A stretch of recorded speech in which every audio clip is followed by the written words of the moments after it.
Good morning, folks. And it looks like we're going to be having a black woman as the next 007. Now, this is not necessarily the next James Bond, but they're going to put her as the role of 007.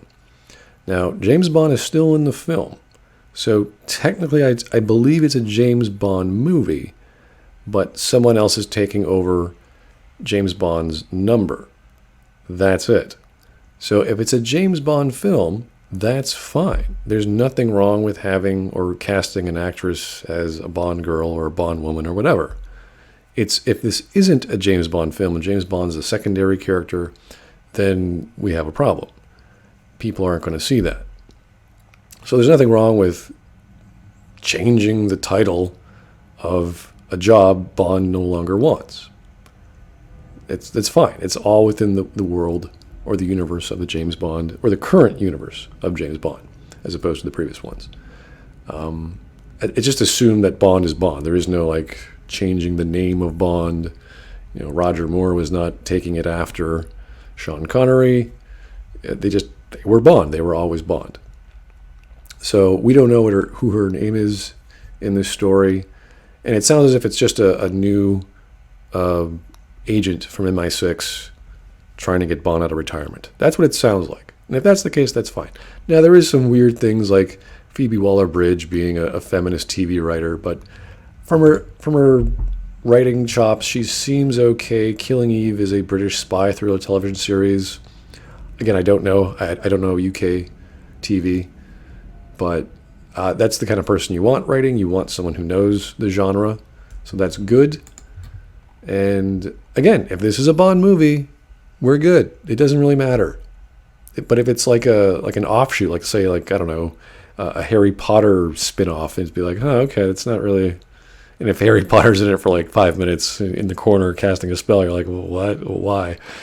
So, but again, there could be an audience for those people. I don't know. Maybe they're trying to test that out. I don't think that's a wise decision to test out. But it's not a big deal. The story begins with Bond retired in Jamaica. Okay, cool. Spymaster N, played by Ralph Fiennes, calls him back in desperation to tackle a new global crisis. Okay, so this is a Bond movie. The pivotal scene at the start of the film where M says, "Come in, 007," and in walks Lashana, who is black. Again, because Bond retired. It makes perfect sense. So, yeah, here's Daniel Craig. He's back. And everything seems fine. There's nothing wrong with this.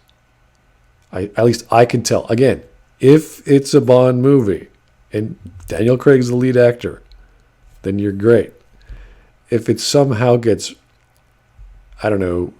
relegated to someone else or to her, then you're like, oh, this is not a Bond film. It's not what we wanted. I think Bond is absolutely relevant now. The franchise has just got to grow. It's been growing and hasn't stopped growing and being released for 50, 60 years. It has just got to evolve. Why? How is it what does it have to change into? And the important thing is that the film treats the women properly. No, it's not. That's not important. We don't care how it treats the women or the men for that matter. We care that Bond is Bond. So Bond doesn't have to treat the women properly. Okay, good sign. He needs to be true to his character. Exactly. This is all good stuff. So it doesn't sound as bad as it looks. Or doesn't look as bad as it sounds. Miss Lynch 31 had a breakthrough role as, she was Captain Marvel sidekick. So yeah, if she's not a leading character, then that's good. If that's why they're hiring her. She's not the lead role. She's a sidekick. Great. No problem. Da-da-da. She's brilliant. Phoebe's script is sharp. This Bond pays tribute to some of the earlier films with a lot of humor. Okay, so like the Roger Moore style Bond films, that could work. One photograph taken on set shows Miss Lynch in a safari suit similar to one Roger Moore famously wore when he played 007. Okay, here's Roger Moore. That's not a safari suit. But, okay, a Roger Moore style female. Why not? This is a Bond for the modern era. Okay, I think they mean this is a Bond movie. Okay, so this is good. This is now a Bond movie for the modern era. So the UK women are all woke or whatever. It's like, let the women be the women. Let the men be the men. That's totally fine. Who will appeal to a younger generation while sticking true to what we all expect in a Bond film. Good. What is a Bond film?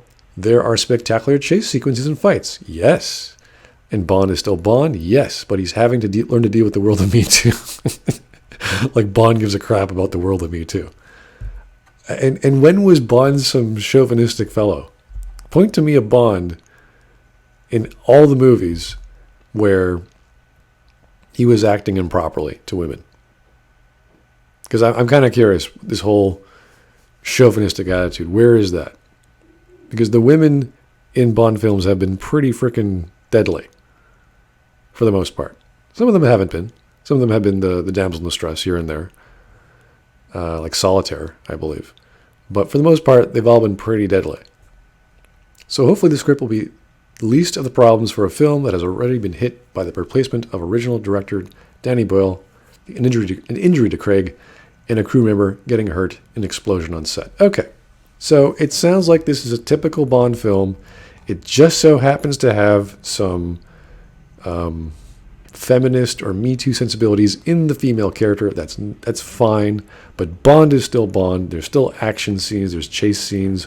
Hopefully there's some cool gadgets. And this could be our not necessarily our femme fatale, but our sidekick female, which happens in a lot of Bond films. So that's good.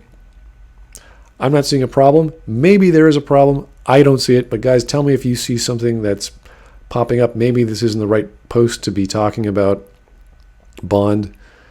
But yeah, tell me what's going on, because I'm not seeing it. So thanks for listening to me ramble, guys, and have yourself a great morning.